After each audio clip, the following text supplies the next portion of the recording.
Hey, yo, it's your boy Job English, and I'm in the building with some of the coolest kids that you're going to see thus far, man, because this year has some new stuff going on. And if you don't know, I need you to find out real quick.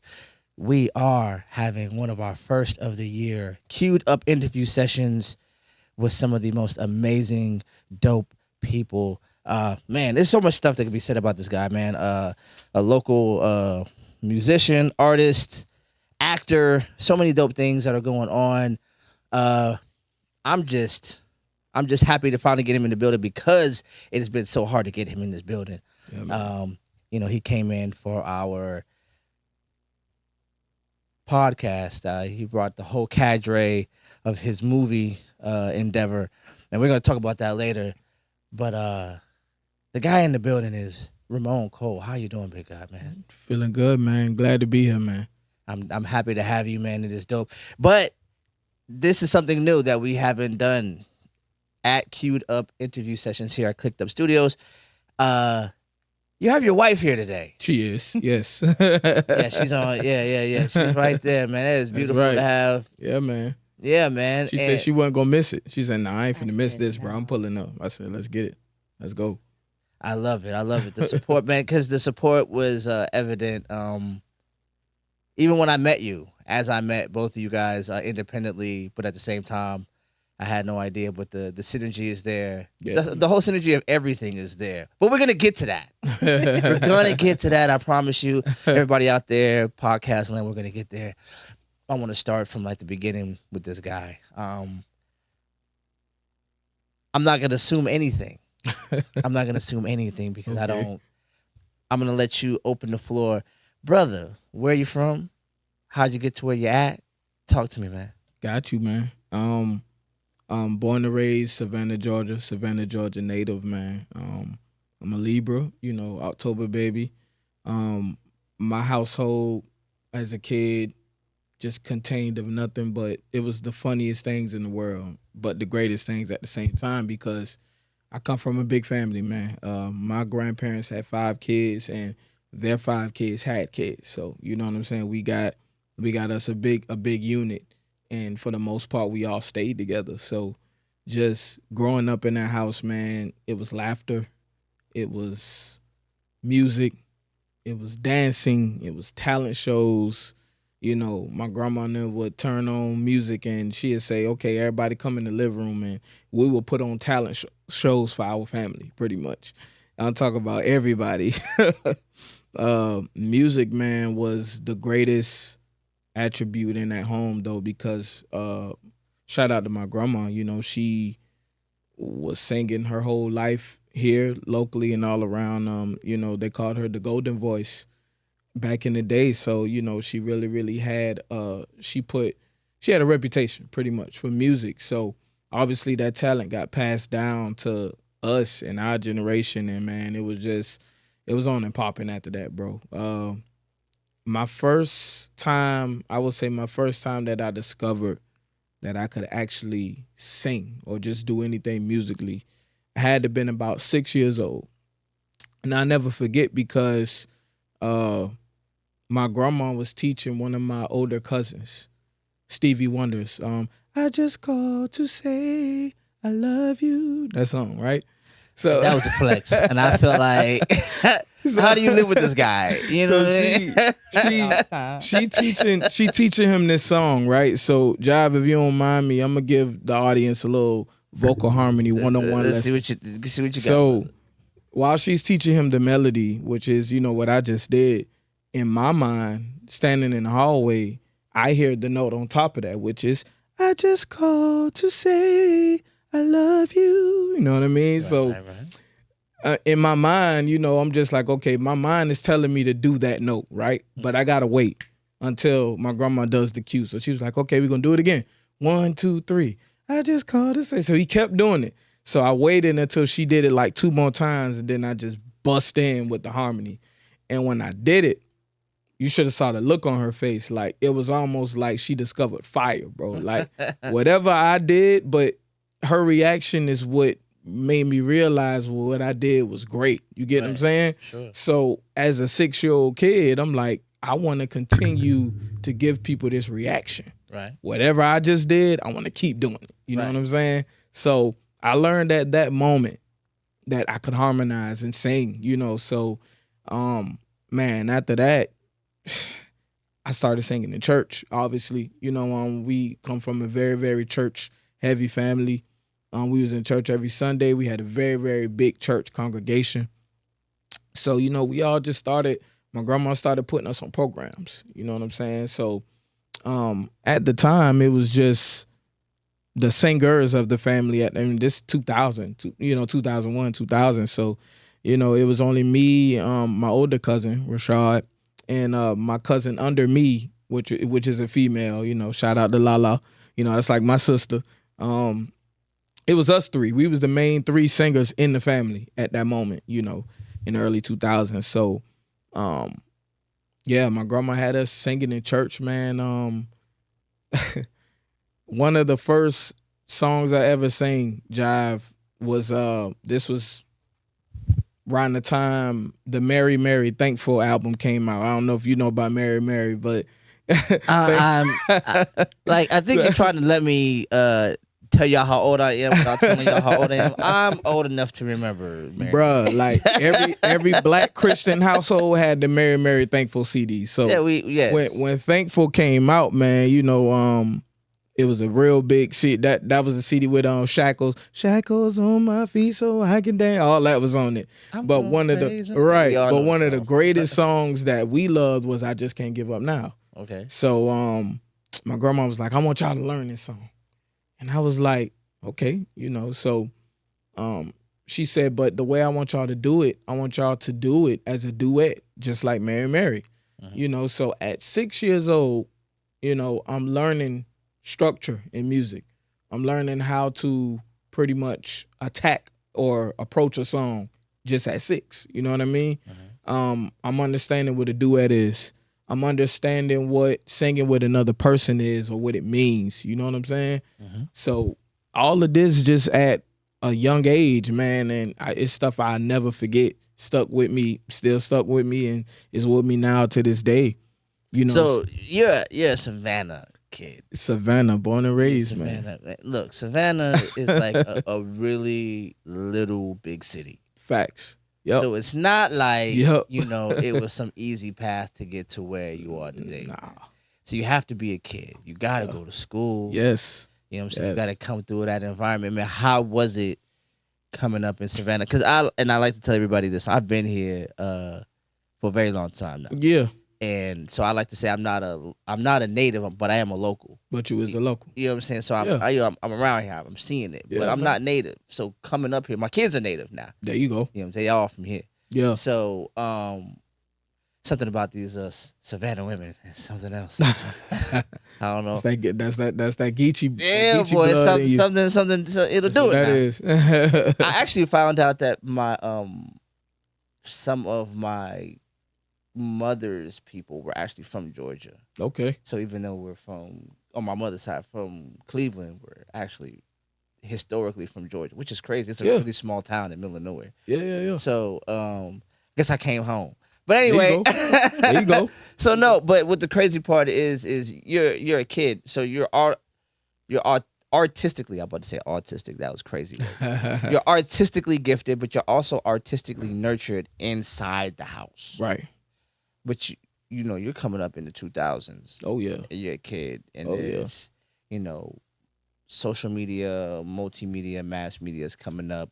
You also this city it's not the nicest place in the world all the time. So how do you come through with that nurturing in the house, but meeting the city at where it was? Got you.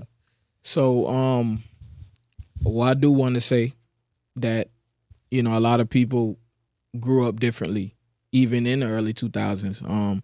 I can say I am blessed to have had a support system. And when I say that, I mean, like, yeah, I didn't have a dad growing up, but my grandfather raised me as his son. You know what I'm saying? So I grew up in the house with him. You know, he's a Marine, you know, veteran, you know what I'm saying? So, and he grew up old school, you know, so I was able to have that nurturing as a kid from him, from my granddaddy and, my grandma and them and my mom and them, just the nurturing started home when I went outside of the house, because this is the early 2000s, bro. We we played outside. It wasn't about social. I didn't know nothing about social media. We went outside, man, and we did everything outside. So outside, I still had to now learn survival because not every kid grew up the same way you did. You know what I'm saying? So while I am probably growing up respectful and, yes, ma'am, no, ma'am, hey, what's up? How you doing? Speaking to everybody. The kid 2 houses away from me probably didn't grow up like that. He probably grew up in a violent household. You know what I'm saying? So a lot of, your environment was depicted on the block and in the streets in Savannah. I grew up on the east side of Savannah. So, the east side of Savannah in 2000 was 10 times different than the east side of Savannah in 2026. You know what I'm saying? So it was just different, man. But what I can say is because of that nurturing and because of the household and the support system, it taught me how to just move different, and I think I always had that, kind of like God on my shoulders, even at just a young age, like, hey man, don't go down there. Hey bro, don't go. So you go back home.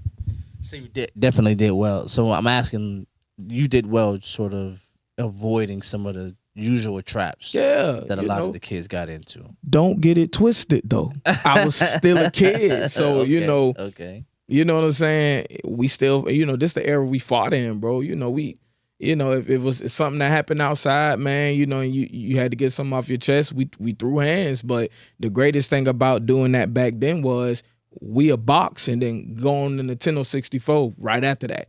You know what I'm saying? Okay. Or we'll play the game right after that, like nothing happened. You know what I'm saying? So it was just different, man. Like, you could get all that off your chest back then and still wake up the next day and you ain't got to worry about nothing. That's something different because me being an 80s baby, I didn't think y'all had that technology. Because, I mean, as an 80s baby, that's what we did. We ran around. We used to get in fights. And then it didn't even, like, the whole friend group, one or two of us would get into a fight. And then it didn't even break up the friend group. We just got into the fight. The fight was over. Then we kept walking to wherever we was going. Yeah, man. So it was just like, maybe for the next 30 minutes, we didn't walk close. But after a while, by the time the day went on and we started doing stuff. So to hear y'all say that, it's like, oh, that's crazy. Cause for sure. I thought y'all was just shooters. Nah, brother. I'm best friends right now with people who I grew up fighting all the time. Okay. And we brothers, you know what I'm saying? We talk about it. Hey, man, you remember we was little? And so, yeah, I remember that. You feel me? Like, yeah, but, that's just what it is. And what was another dope thing about growing up in Savannah is the city is so small that you grew up with the same people. So the same people I went to elementary school with, I went to middle school with. Then we all went to high school together. Right. The same people. Literally the exact same people. So it's like, we all just grew up together, if that makes sense, Shout out to all the 90s, 94 babies who know what I'm talking about. Lord. Who grew up with me.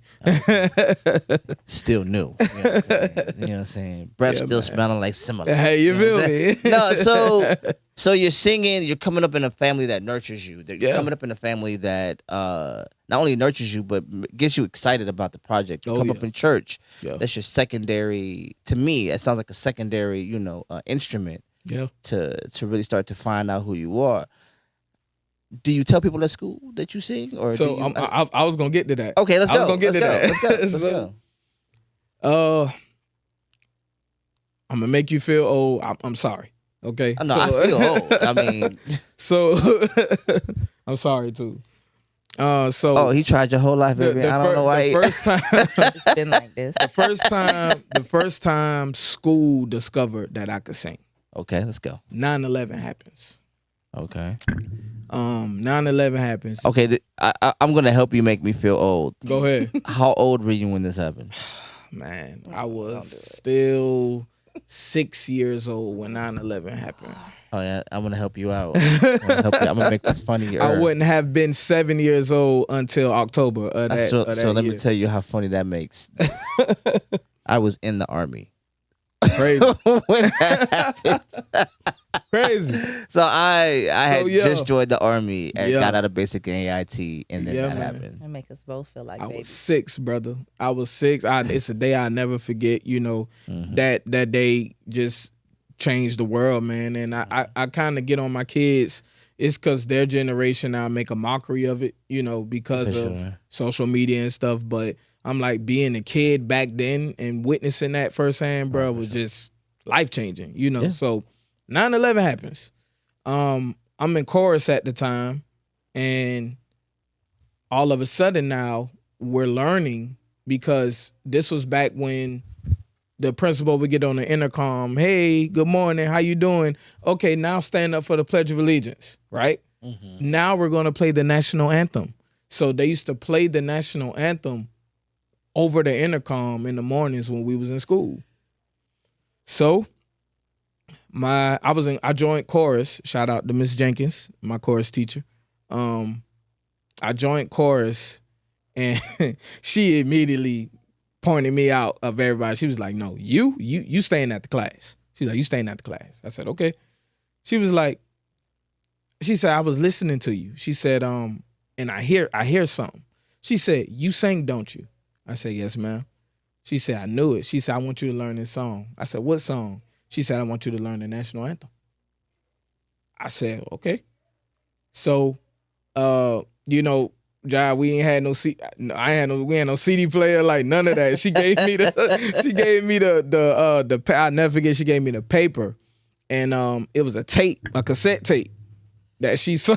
You had a cassette. Boy, that's crazy. Miss Jenkins gave me a cassette tape to learn at my house. So Okay. she gave me the cassette tape. I'm about to mess around and respect you. I don't know. She gave me the cassette tape, and I learned the Star Spangled Banner in 2 days. Okay. Word for word, verbatim, in 2 days. Okay. So I'm laughing because I'm remembering all this like firsthand, man. It's just hilarious because my friends didn't understand at the time. So my principal started pulling me out of class, Jive, Okay. in the mornings. So, hey, come here, you know. So they used to think I was getting in trouble every morning, you know. Right. Because the principal keep pulling me out of class. Right. What he was doing was taking me to the front office and putting me behind this microphone that they had connected to the intercom. Oh Lord. So now we will have stand up for the Pledge of Allegiance. Okay, I pledge of allegiance. Now we will have the national anthem sang by Ricky Combs. Lord, man. So I sung it for the first time over the intercom in school. You know, I feel like I did a good job. I go back to class, and my friends like, "That wasn't you singing." I was like, "What you mean, man? That wasn't you singing." They couldn't give it to you. They were like, "Well, we didn't see it, so how we know it was you? You know, that wasn't you singing for real." That's what they told me. They was like, I was like, "Man, I promise you that was me singing." They was like, "No, it wasn't." So, we had a huge assembly later on that year in 2001. This was the year where Miss Savannah State won the pageant. So Miss Savannah State, Otis Johnson, the mayor, all them came to Thunderbolt Elementary School on this big old assembly. So my music teacher comes to me and say, "You did good on the intercom. Now I want you to sing the song in front of the whole school." And I was like, "Huh?" You know, she was like, "I want you to sing this song in front of the entire school." She was like, "You think you could do it?" I said, "Yes, ma'am." She said, "Okay." Jive, when I say I'm 32 years old, going on 32 years old right now, that was probably the scariest moment I've ever been to sing in front of a mass amount of people. Ever. Yeah. Because I can imagine. I didn't know like what to expect. You know what I'm saying? Like I walk in the assembly, it's performance day. I'm outside of the assembly crying. I'm talking about boohoo crying. My grandma don't understand what's going on. My mama don't understand what's going on. They like, "Man, what is wrong with you?" I'm like, I'm scared to sing the Star Spangled Banner. My grandma was like, so my grandma wasn't Joe Jackson. She was like the nice version of Joe Jackson I without don't think that's what she said. without putting hands on you or nothing. Oh. She kind of just looked at me and was like, she was like, look, I get that you're scared. Okay. She said, this what I want you to do. I want you to follow me. I said, okay. We walk into the assembly job and she said, I said, Grandma, what you doing? She said, I'm looking for a clock. I was like, why you looking for a clock? She was like, I'm finna tell you. She said, there go the clock right there. She said, this is what I want you to do. I want you to walk up on that stage and I want you to stare at the clock. That's what she said. She said, it's like tunnel vision. Said, I want you to stare at the clock. She said, this will be the only time that I tell you this, you know. So if you don't get it right the first time, then you ain't gonna never get it. That's what she said verbatim, bro. I promise you. I said, okay. So it's time for me, you know, my principal talking. It's time for me to sing. He was like, now, you know, we got this kid who sings really, really well in school in Thunderbolt. And I want you to give a round of applause for first grader, whatever grade I was in at the time, Ricky Coleman. Everybody, you know, cheering and stuff. But then it just gets super quiet. Now everybody just staring at me. Everybody just looking. Okay, like what is he finna do? My friends who didn't believe me are now finna see for the first time that I was actually the one singing the Star Spangled Banner. So, job, my feet trembling. I'm sweating. I'm scared to death. I'm talking about heart racing, and I'm staring at the clock. I sung it a cappella that day. No music, nothing. So everything was on me. And by the time I got, oh, say, can you see? By the time I got that out, the rest was history. I smashed it. Otis Johnson, the mayor, he, you know, shook my hand. He was like, man, it was amazing. Miss Savannah State, who won the pageant, she gave me a hug, and that was cool at the time, you know, as a 6-year-old kid. You know what I'm saying? So, I get, yeah. You know, you feel me? So, probably 7 now. Yeah, this was late. So, 7 now. But, you know, it was just seeing that reaction in school. Everybody was finally convinced that, okay, this young man can sing, you know? So, at that moment. So you're singing now. You're found out 3 times, right? So Yes. You get found out at home. Yep. Harmonizing in secret. That's right. Then you get found out in church. Yep. And now you're found out at school. So Yes. now your whole world, knows this is the kid. This is the guy. This is the guy who sings. Yep. So now the question becomes, you're starting to get your feet up under you. That's a pretty big performance, especially for a 7-year-old. Yeah, man. Because you have a captive audience. Right. So, you know, it's literally hundreds of kids, hundreds of people. Yeah. You know, just being an adult and realizing, you know, everybody's quiet because they're waiting. Exactly. As an adult, that's something we're both artists. You still contend with that. That's a reality. That's part of the high, actually. Exactly. But you're a kid and you're doing this and you're singing.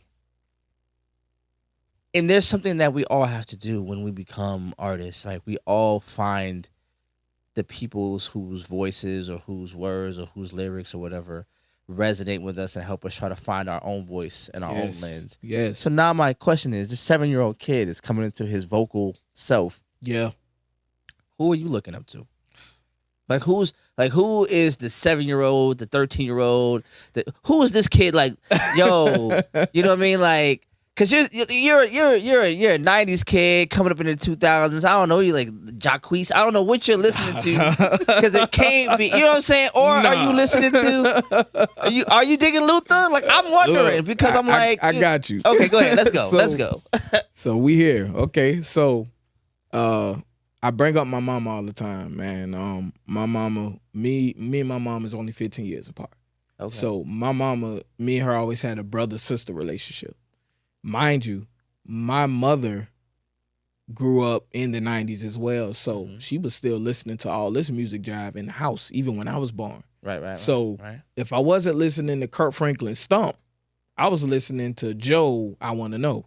I was listening to Mint Condition. I was listening to Boys the Men. You know, my mama was playing all this stuff. But I'm gonna stop you because this is when my life changed musically. Okay.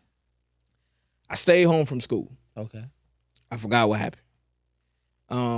My grandma had a small TV in the kitchen at the time, one of them fat black small TVs, and she just had it in the kitchen. You talking about the big booty TV? Yeah. Oh man, the thick TV. Yeah, the thick one. And me being just curious, I was just flipping through stations, and I landed on MTV, and the Michael Jackson "Beat It" video was on. Not only was the "Beat It" video on, but it was on the part where the dance sequence was just about to happen. When Mike came down the stairs with the jacket and broke the fight up. I have no idea what I'm looking at right now. All I know is the music sound great, and this guy look real cool on TV. He got Jerry curls, he got the jacket. He just looked like he finna do something. So I'm starstruck. I didn't move. I was just staring at the TV. Then the dance sequence happens. Right. And he sings. And he's dancing. And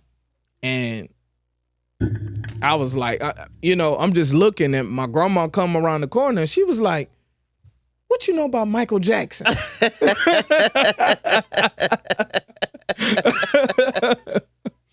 I said, "That's who this is? That's his name?" She was like, "Yeah." She said, "That's Michael Jackson."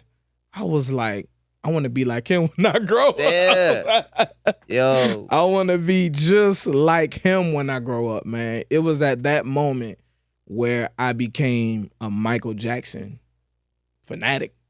Yeah, it happens. I think every kid goes through a stage of like Michael Jackson's that dude. And I think it's one of the most consummate artists ever. I think he's gonna be remembered like people remember Shakespeare. You feel me? Yeah. That's how he's gonna be remembered. Yes, brother. Yes.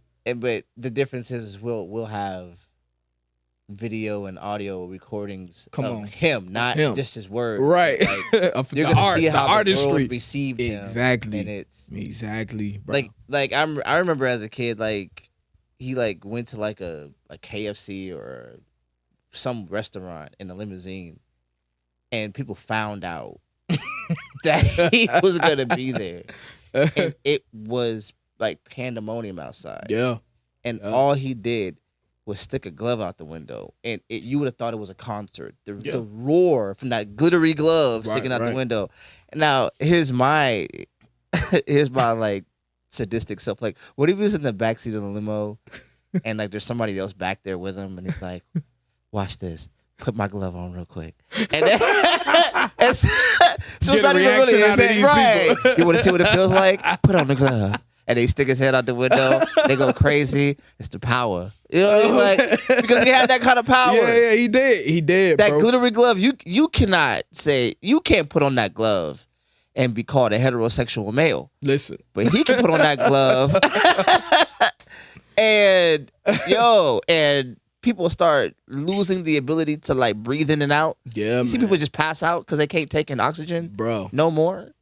Michael Jackson did that. People forgot how to breathe in and out and just lose it and pass out. Man, Jive, it was to the point where after I saw the Beat It video, I had no idea that MTV at that moment was streaming the whole marathon of videos. So I stayed glued to the TV the rest of the day because nothing but Michael Jackson was on. Get what I'm saying? This is how young you are, real quick. You called it streaming. It's just playing. Right, playing. right. That's how young you are. They was playing the videos. Didn't stream anything. Go ahead. But yeah, man, yeah. It just so the rest of that day I was just locked in on Mike. And I told my mom, I said, "Mama, can you take me to the mall? I want to get a CD." She was like, "What CD you want?" I said, "I want the Thriller album." Obviously, my grandma was telling me about the Thriller album. I saw the video. I said, "Mama, can you get me the Thriller album?" She said, "Come on." So she took me, this was when FYE was in the mall. Goodness gracious. In the Oglethorpe Mall. Golly. Yeah. Back in the day, boy. Yeah, Goodness man. gracious. Yeah, it was right next to Circuit City. And she took me, we got McDonald's. I remember the whole Neither day. one of these stores were a thing anymore. Yeah, I remember the whole day. We got McDonald's in the mall that day. And then she took me right to FYE. We got the Thriller album. She bought me a JVC CD player as well. so I could listen to and hear everything, you know. So she got me the CD player. I got the Thriller album. Now, Jive, I'm locking in on not just the dance, but the voice, the vocals. Why is he doing this? What it sound like? The vocal harmonies, the arrangements, the vocal stacking. You get what I'm saying? Like, I'm learning all this now. Now I can hear it in both ears. You know what I'm saying? Yeah. To yourself. Exactly. It gets to be like an enclosed universe. Exactly, bro. Yeah, so I just started locking in on Mike vocally from there. Yep. All right, that's an expected answer, and I respect it because if you gave me any other answer, the interview would have been over. Facts. This has been it. All right, like it's not Michael. Well, it ain't Michael. Then nah. You talking about this has been Clicked Up, and we're gonna be out of here. Y'all take it easy. He'll never be here again. Facts. But also at the same time, like who are the contemporaries? Like Michael Jackson is like timeless. So 60s, 70s, 80s, 90s, 2000s, 2010s. I got you. But like who's like in your coming of age self, like you're, you know, there's Lloyd, there's you talking about further down in the 2000s. Like who, who's so I mean, man, Jive, I ain't gonna lie to you, it's gonna sound very funny when I say this, but you know, I like Lloyd was cool, Neo was cool, Mario was cool, right? I like old school music, brother. That's all I listen to. Okay. Even to this day. You know what I'm saying? Like, it was cool even at the time when all this was happening, when Let Me Love You first came out, and all the niggas with braids wanted to dance like Mario and all that type of stuff. Like, I remember all that. No, you remember it as a kid. I was club age. I remember when Lloyd I saw it. Yeah, you feel me? The fedoras came out. I remember all that, bro. You know, but they was cool. But man, I was after all that, I popped back in D'Angelo, Voodoo. I popped back in, you know what I'm saying, Joe album, you know, I Want to Know, that album, you know, and just John B was another one of my favorite artists. Yeah, Babyface, you know, he was great with the pen. Yeah, his pen game. I wasn't too crazy on his voice like that. Boys to Men was my favorite vocal group. Oh man, that has to be. I think personally, I always like whenever you hear like versus battles and everything like that. Like they're the one group nobody goes, I want to do a versus with Boys to Men. You don't want to do no versus with Boys to Men. No, you don't. Nah, you don't want to do that. Nah, they gonna shred you. Yeah, it's not going. They're gonna shred you because you know why, Jive? Each one of those members still take care of their voice. That's right. Sean still sound like Sean Stockman in the 90s. Wanye can still Wanye your ass. And the crazy thing is, like, so I think it's Sean. He has like a podcast. Yeah, I watch it all the time. And he's messing with a guitar and singing this like Sean is still that dude. That's still Cooley High Harmony. Come like, on, bro. like that. Yeah. Yes, man. So you hear it, you're like, yo, that is crazy. Yep. But you were saying this before we went live, man. You were saying that you feel like you're in your vocal prime, but it's people like that who let you know, man, like your prime is what you take care of. Is what you take care of. And like when you hear Wanye. And when you hear Sean do his thing and you hear him come together and you still hear the tight vocal harmony. Hear it, brother. You still hear the tuning. Because that's something that I think a lot of people lose when they get older is they keep the power, the strength, they keep the range. Tone just deteriorates. Yeah, and they forget to tune themselves. You know what I mean? Like any instrument, it has to stay tuned. Exactly. And so you hear all the other things but the tuning, and just the little sharpness or the flatness can ruin. Yeah. You know what I mean? Effect. Yeah, man. Oh, yeah. I was in band, so I know a little something. I can't. Talking music, yeah, bro. We here. We right here together. I'm with you. So So you're coming up. And I want to go back again. So the worlds are all kind of melted together through music. Yeah. Now you have your influences, right? Yep. When do you start saying, you know what, I want to do my thing, and I want to see what I can do, and put my voice out there? Like, when does this happen for you? I would say the moment I started singing more in church. You know, I started singing more in church, and a lot of people were reacting to, you know, me singing in church. But then, Jive, I started singing in school more, obviously, after everything. And now the girls started This is when I started hating niggas. Like, you know what I mean? Because once, you know what I'm saying? Once the females got involved, it was a wrap. Yeah, it was a wrap.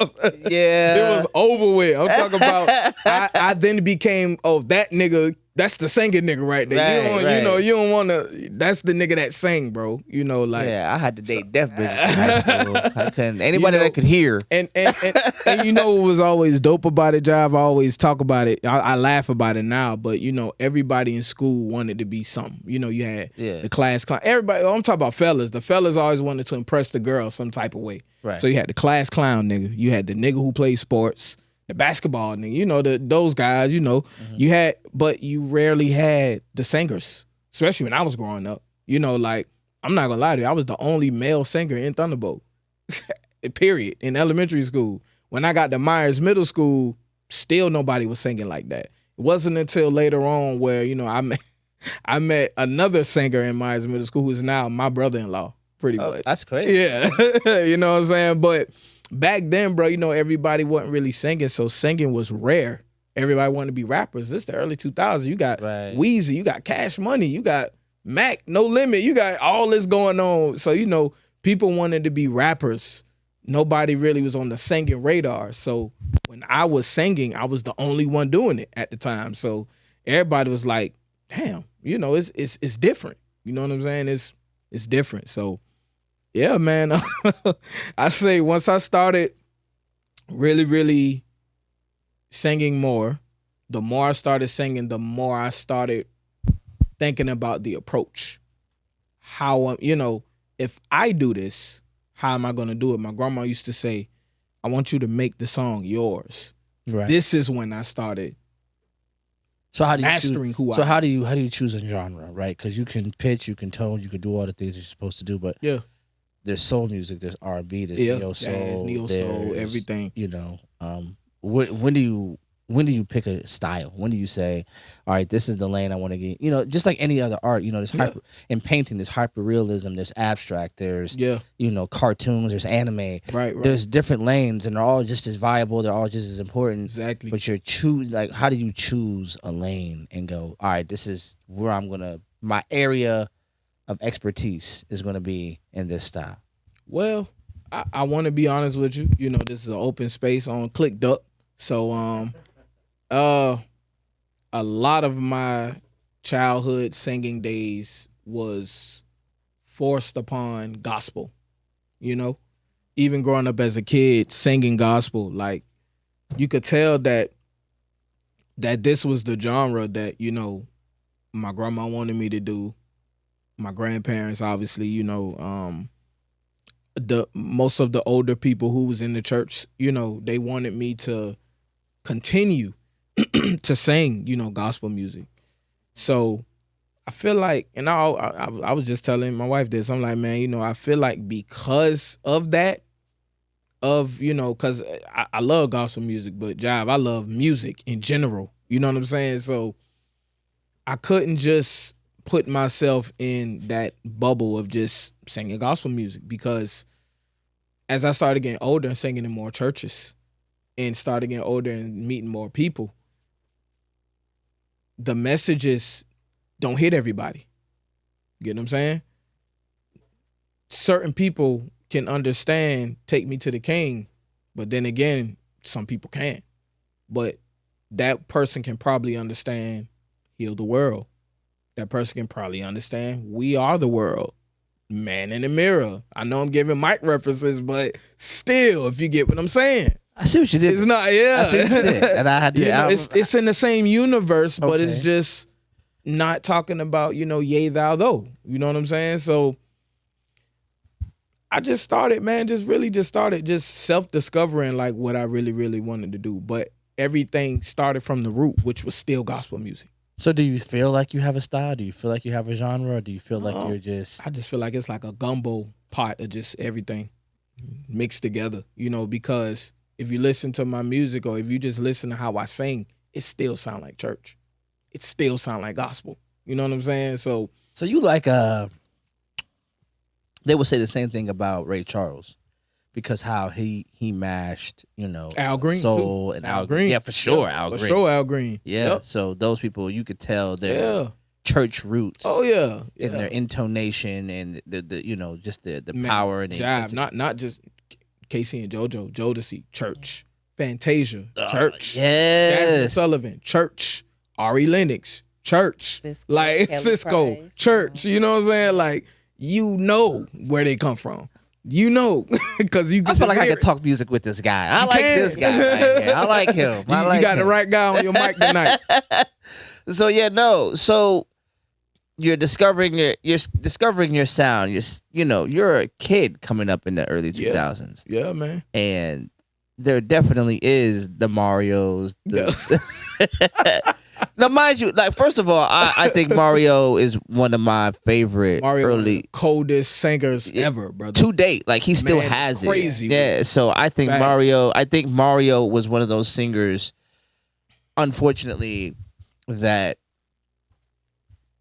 you matriculate through the game. You come in as a kid, Mm-hmm. and once you become an adult, and mature, but also learned in the industry, you're not manipulatable. You're not Right. So you become almost unuseful because you're not able to be played. And when you hear him talk about music, when you hear him talk about his voice, when you hear him talk about the industry, you hear a professional. And I've been following him, so I know. Yeah, you see what I I'm saying? listen to him all the time. Yeah, man. Every time he talk. Yeah, so you're hearing this. Yeah. And this is in an era where access to artists behind the scenes is at an unprecedented high. This isn't something normal. You don't always get to hear, especially as kids in the 80s and early 90s, the only time you heard about your artist is when you heard the artist being the artist. Exactly. Yep. We had things like tabloids and and the Inquirer that would sort of like try to find the information or make something up where there was none. Yeah. Which amazingly isn't different than now. But anyway, but you can listen to your artist talk about the industry. You can hear your artist talk about the trappings. Yep. You can hear your artist talk about the highs and the lows. When you are imagining coming into the industry and you're imagining coming into your own self as an artist, Mm-hmm. and you're hearing these words and you're hearing your favorite artist talk about it in this way, how does that inform you? What does that tell you about what you're about to get into? Man, a lot, man. I'm not gonna lie to you. Going back now to my favorite artist at the time was Michael Jackson. Listen, this is Michael Jackson in 2000. You know what was going on around that era of Michael Jackson. So a lot of people didn't understand why I was a Michael Jackson fan. They like, man, what?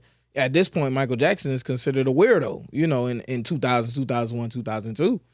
But Michael Jackson was going through a lot of tabloid stuff and, just paparazzi stuff. So at that time, man, I'm looking on TV and I'm like, I don't know what's going on, but obviously what's happening is not good.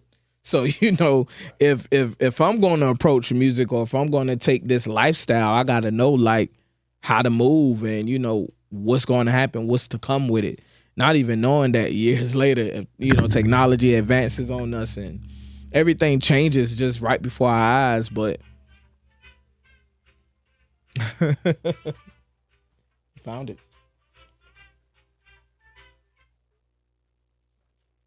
Okay. Nice little intermission.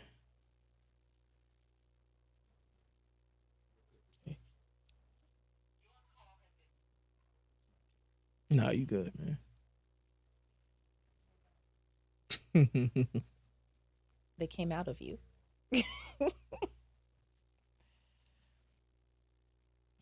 I'll be blowed if they try to keep boundaries with me, that's for sure. Like my story so far.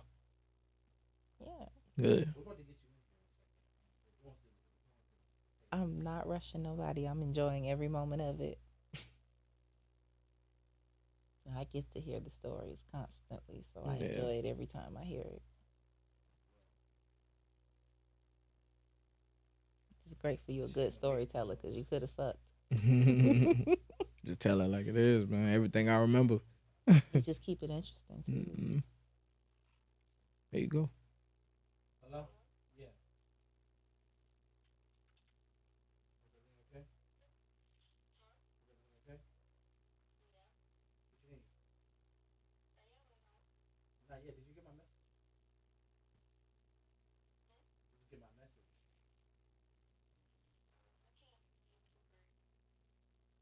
Oh, you can? Why not? Hello?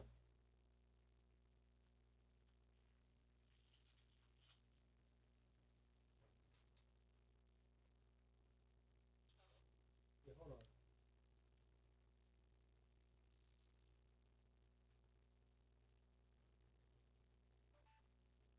Hello?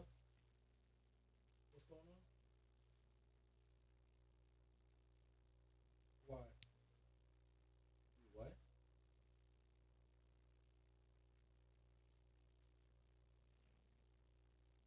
I'm glad you like the stories. I like telling it to other people. I like their reactions. If I didn't like your story, I heard these stories a million times. I love them.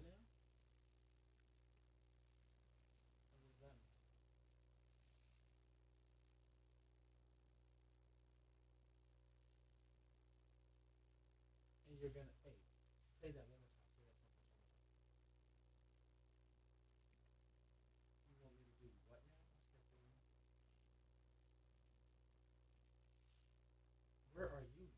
Sound like a mirror. That's exactly what it's like. Oh, Sound I like a thought you mirror. meant the food. Have you eaten already? Oh, I thought you were talking about. Yeah, I'll get you food. Yeah, okay. Don't worry about it. I got you.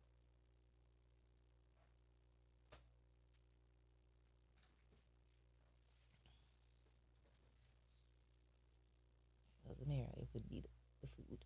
Mm-hmm. It's always food. She can't say nothing now because there's a whole bunch of that at the house. That's for sure.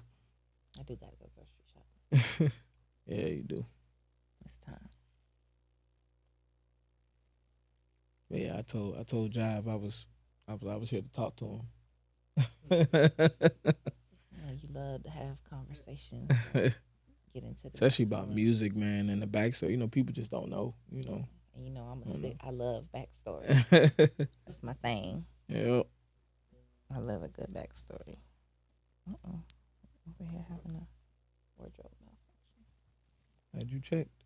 Yeah, I'll be checking. I'll be checking.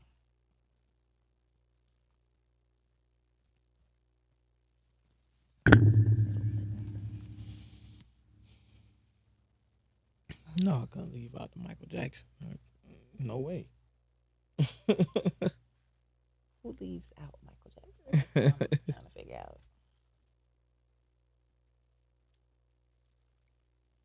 Let's see if I got a response.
Yeah, man, for sure.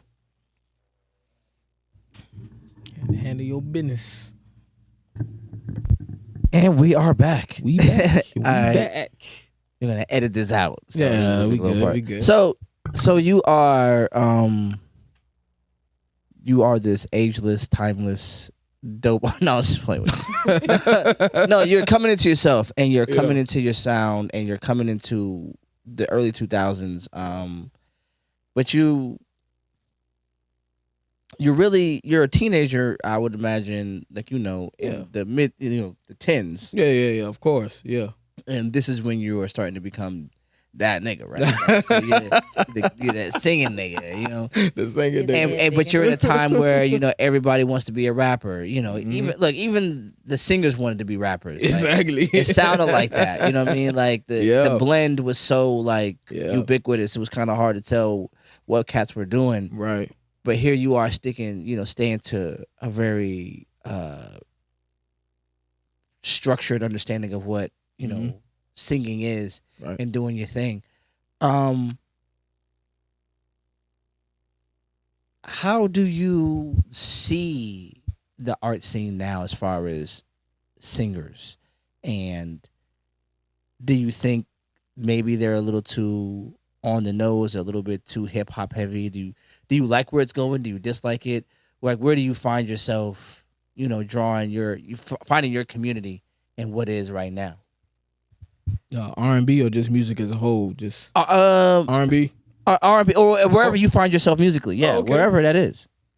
Man, I can't sit here in front. I can't shit on the newer artists because I feel like for what is happening with the time, that they doing their thing. For real, for real. What I do dislike though is a lot of I don't know, man. It just the music was way more authentic back then. You know what I'm saying? Like For sure. engineers didn't put too much on the voice. Engineers didn't put too much auto tune on stuff. They didn't do too much of that. They went in there. If you could sing, you could sing, and they would just clean up what you could sing. You know what I'm Right. saying?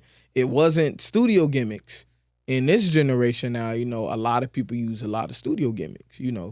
But I feel like, man, because sound is always evolving, music is always evolving. So like for what it is, man, it's okay for what it is for this generation, for this time. As far as whether it inspires me or not, I mean, a little bit. It's a couple of new artists that I like, that I can listen to and stuff. But as far as pulling any type of inspiration, not really. Wow. It's still the ones that came before me, the ones that came before them, the legends, the teachers. Is who Okay. I'm always pulling information So you don't think too many artists, even of the early, just a little bit earlier, you don't think they've graduated to teacher status as far as their style? I do. I can't say that, man. I do feel like there is some artists who has definitely graduated to teacher status. I'm not gonna lie to you, man. I'm a huge Justin Timberlake fan. Huge Okay. Justin Timberlake fan. I feel like what JT is now, like as a vocalist, like right now, just far as like what he does, he's a teacher to me. He has now surpassed the teacher status. I feel like, obviously you still got like the OGs still singing. Uncle Charlie Wilson, he's still singing. You know what I'm saying? Okay. But you got Tyrese now, who is now a teacher. Okay. Tyrese is a teacher now. He's definitely in the teacher game. Usher is a teacher now. You know what I'm saying? Like these guys are now teachers. And I just feel like, man, I'm still pulling. That's who I pull from, man. I'm still pulling from. I'm pulling from the greats, man. I'm not really too much tapped into like the whole new stuff like that. It's just a personal opinion. Okay. So Yeah, you come. personal. So now let's get to this. Let's get to the here and now, right? It's spliff music. Oh yeah, yeah. And I didn't ask you before, but I'm gonna ask you now. It's Ramon Cole. Your artist name sounds reminiscent of Pretty Ricky. You know what I'm saying? Ricky Fontaine, Pretty Ricky, what they call it. It sounds Yeah. eerily, close. You know what I'm saying? Yeah. Pretty boy stuff. You Yeah, know what man. I mean?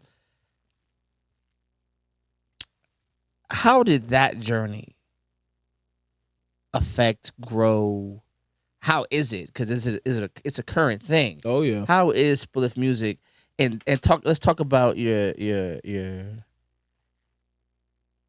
all of the things, your fathers, your friends, the whole. It's an entity now. Yeah, it is. It is. and all of the things and how that happens. Like, so how do you find your space? Mhm. What happens? How does spliff music happen? How does what happens? So, my stepdad, who you know, Demetrius, got into my mom's life, you know, and they got married.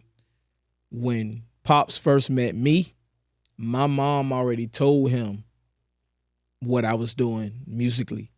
He had no idea, you know, at this point, at my age, everything I've done musically. Right. He didn't know that I've been on a Bobby Jones gospel show, Apollo Live. Like, he didn't know none of it. He thought my mama was bugged. Well, we didn't know that. Wait a minute. Back up, sir. Because I'm asking about all this stuff. I'm trying to draw things out. I don't want to interrupt, but he definitely skipped a huge part of the story. No, I didn't know. Please, brother, is asking the questions. Yeah, I could have kept going. Extrapolate, the story. please, brother. Extrapolate. Give me the trends. How did we get there? Let's back up. So, wait, you know, back up. All right, let's go back. Let's go back. So, after now we're here. I'm in my teenage years. Okay. I joined a quartet group. I joined a group, man. My cousin called me. I'll never forget. I was 14. He called me. He said, "Hey, man, my dad has a gospel singing group. I want you to join it." I said, "I'm not finna sing with all them old niggas. I'm not doing that." That's exactly what I told him over the phone. If he watching, he'd tell you I ain't lying. I said, "I'm not finna sing with a whole bunch of old people." He said, "Bro, I'm singing too."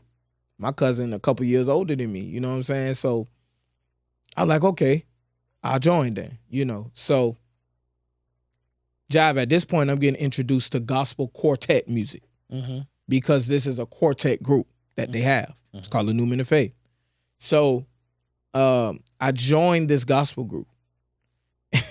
And when I tell you, Jive, that this gospel, just that one decision just took a whole toll of its own, because what came of it was my gospel group that I was in. We all broke off, and, you know, me and my cousins, we all got together and formed our own group, which were the Young Men of Faith. Okay. Right? So once we joined our group, our approach was different. And let me tell you how.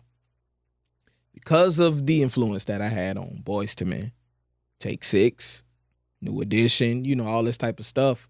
Not just me, my cousins, we all appreciated R&B, real R&B groups at the time. So we wanted our sound to imitate what we was listening to. So we started singing 5-part harmony, as Boys to Men would do it, as Take Six would do it, you know. And Jive, this is 07, 08, you know, nobody in Savannah doing that. Nobody. 0 people is sounding like that. You feel me? So we knew we had something special, because I never forget, once again, my grandma always gives the greatest reactions all the time when she discovers something new. My cousin brought the Boys to Men CD, and we started rehearsing Boys to Men songs. You remember their rendition of "In the Still of the Night" that they did? Shoot, shooby-doo. You remember that? So we learned it verbatim, just like how Boys to Men did it. And we started singing that rendition around, even in church. we was singing it. And, you know, like, when my grandma heard it for the first time, she was like, "Oh my, I have never in my life heard nobody sound like that in front of me." You know what I'm saying? So we knew we had something special. We knew we had something great. Man, Jive, it just went crazy from there, bro. We started, 2009 happens. We win our first award at the WSOK Gospel Awards that took place in Savannah. It took place at the old St. John Baptist Church, the Mighty Fortress. This was in 2009. Man, we just started doing a whole lot of traveling, you know, started doing a whole lot of stuff. Fast forward to 2012 is when Bobby Jones came to Savannah, and Bobby Jones heard me and the group singing at First African Baptist Church, the oldest church in Savannah, downtown. He put us to the side and he was like, "Hey, I need y'all on this. I need y'all on my show." And we was like, "Okay." He said, "If y'all could get there, I could do the rest." We said, "Let's do it." So at this time, my mom, my family, we go back to a support system. We go back to the system that supports you. My family always been heavily involved in our journey in the musical art, the arts period. You know what I'm saying? So they knew that this was something big. You know what I'm saying, Jive? So everybody came together. We got donations. We raised a lot of money. Churches gave. I'm talking about it was massive. E. Larry McDuffie, who used to do the WSOK in the morning, he brought us on his radio station the day before we went out of town. He had us on the radio, man. We were just talking with him, and it's just crazy promotion. He was like, "Man, these young men, they won the gospel award, so and so, this and that. They're going on the Bobby Jones gospel show." Needless to say, Jive, we probably ended up with about $5,000 to take with us on the trip to Nashville. So we went to Nashville, Tennessee. We did the Bobby Jones recorded the show, and it would air on BET a couple months. I'll say a month later on BET. Nationwide, my mama saw it, my family saw it, right. My girlfriends at the time saw it, everybody saw it. So it was just, it was great, man. It was one of the greatest accomplishments that I ever had. I always tell people I had the greatest teenage life ever. People don't understand when I say it, but I had the greatest teenage years. All this happened I'm 14, 15. You know what I'm saying? Like, this is what I'm doing as a 15-year-old, as a 14-year-old kid. I'm not in the streets. I'm in church. I'm in different places. I'm in different states. It was to the point, Job, where my teachers would send me my homework on Thursdays. They'd say, "Hey, I know you're going out of town. We're going to send you your work with you, and you better do good wherever you go at." I said, "Yes, ma'am." Take my homework packet. Vamp. We gone. You know what I'm saying? This was the norm. This is the life that I was living as a teenager, So, man, it was just amazing. A year after that, John, Apollo. we did the Apollo. We sent our audition tape in, and they called us back, man. And we drove from Savannah, Georgia, to Harlem, New York City. Crazy. Yep. We stopped in Virginia. Stayed at a cousin's house in Virginia. Rest up, got ate, did all that. And we drove from Virginia. I think we was in Alexandria, Virginia, and we drove from Alexandria to Harlem the next day. Came to the Apollo, rocked out. Was one of the greatest experiences I've ever had in my life, man. Crazy. Yeah. How did they receive you?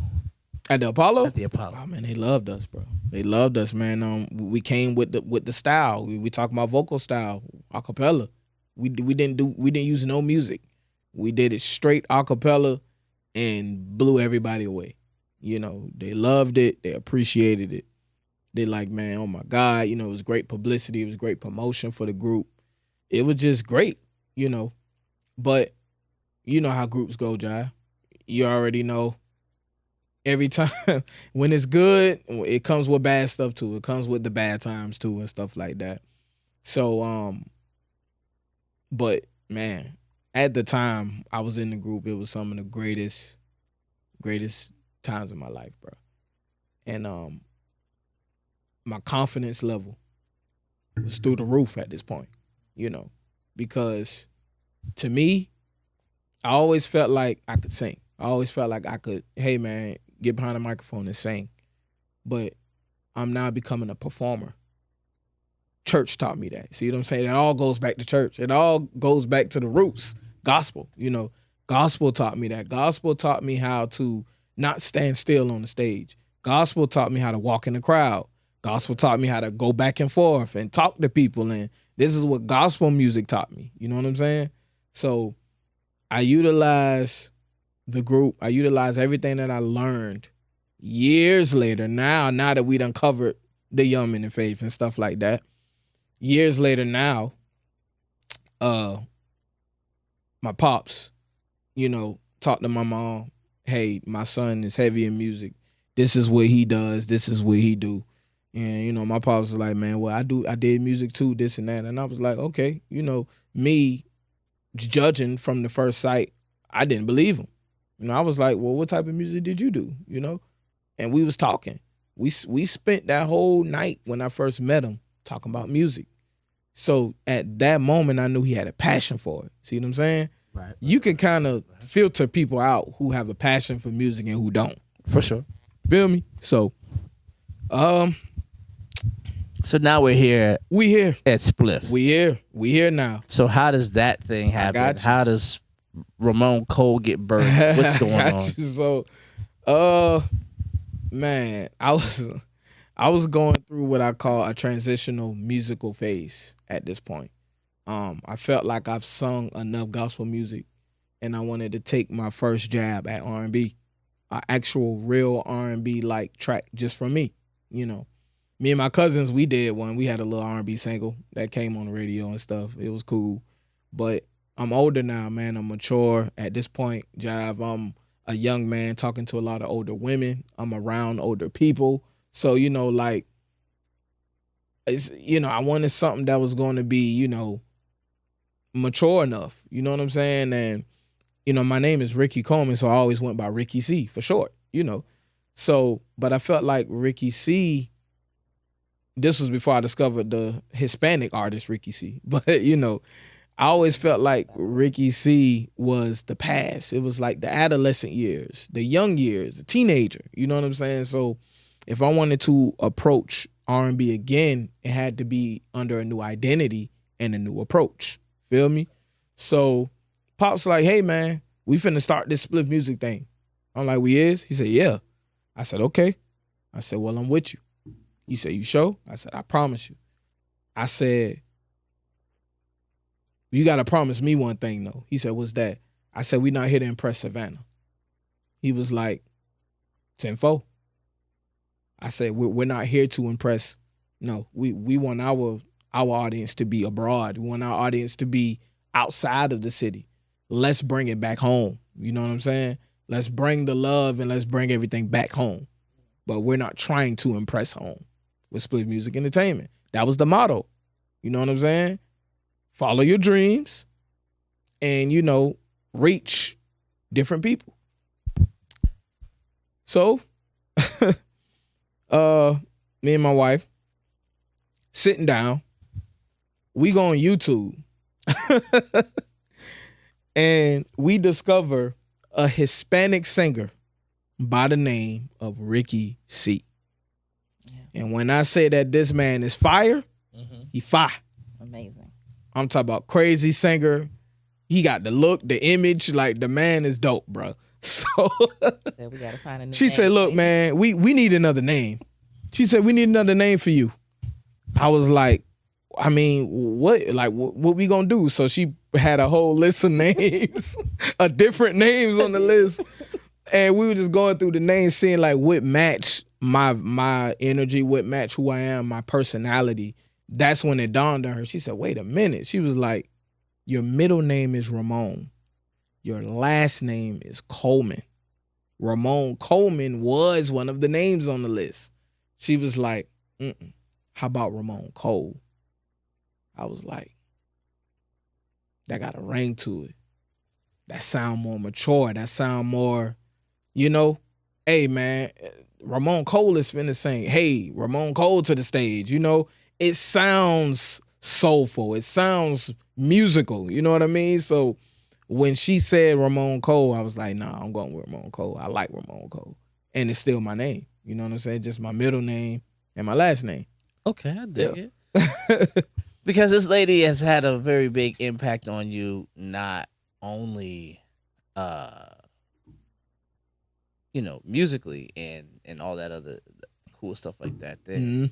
But also, I clipped you up. You were citing your wife as somebody who helped you in your journey into acting Oh yeah. and how to own the scene. Yeah. So talk about that for a second. And please, Mrs. Cole, please be feel free to jump in.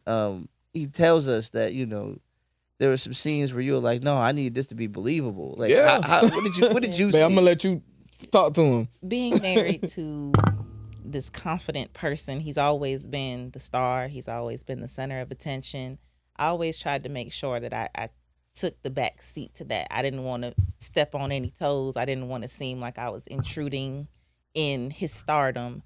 But when I see him and he's venturing out into, he's doing music videos, he's starting to do acting, and I'm like, I've been to acting school. When I was a teenager, I went to acting and modeling school. So I went through the actual courses and trained with professionals and everything. It just never amounted to anything. I didn't grow up with the support system that he grew up with, but the knowledge is there. And when I saw his passion and his desire to branch out and be greater, and I saw his potential was there, I was like, there's no way I could just hold this information to myself. We gotta make this better. If we're gonna do it, let's do it all the way. Let's give 110%. Let's not half-ass it. Let's be great. Yep. Let's just be great. And I'm not gonna stop greatness for any kind of petty emotions or jealousy. I've never been that type of person. Which is dope. But here's very, because he went on to say, like, there's a scene he's, I guess talking to the love interest of the movie, and you're like, no, I want. Yeah. So yeah, I need to know, like, how does that conversation come about? Go ahead. So I came on set, of course, just like here. I want to be supportive, but every time I try to be supportive, I end up getting roped all the way in. Yep. So I end up being the makeup artist for the movie. Which is when I met you. Yeah, for that's sure. when you saw. Yeah, you saw him on set doing it. And previous to that, I was helping with like filming and stuff like that, but it was a little strenuous, so I kind of started taking the back seat. But I'm on the movie set and, I'm watching the scene unfold and, it's like, okay, the acting is there, but it feels like it's holding back. It feels like the chemistry is not quite there. Mm-hmm. I'm not seeing it. I don't believe it. You don't really want to talk to this girl, and nobody's going to believe you want to talk to this girl. So when, director yells cut, he comes over, he's like, how did I do? And I'm like, she said, really want to tell you? Want me to tell you? Said, I'm not convinced. I said, man, don't nobody believe you want her. Ain't nobody finna believe. I said, you got to pretend like you really trying to get her. I said, where is Ricky C? Where is he at? Where is the man who used to sing to all the girls in the crowd? Where is he at? He's not here right now. You got to really approach her like you want her. Pretend she's me. Yep. Pretend like you going at her like you came at me. That's what she said.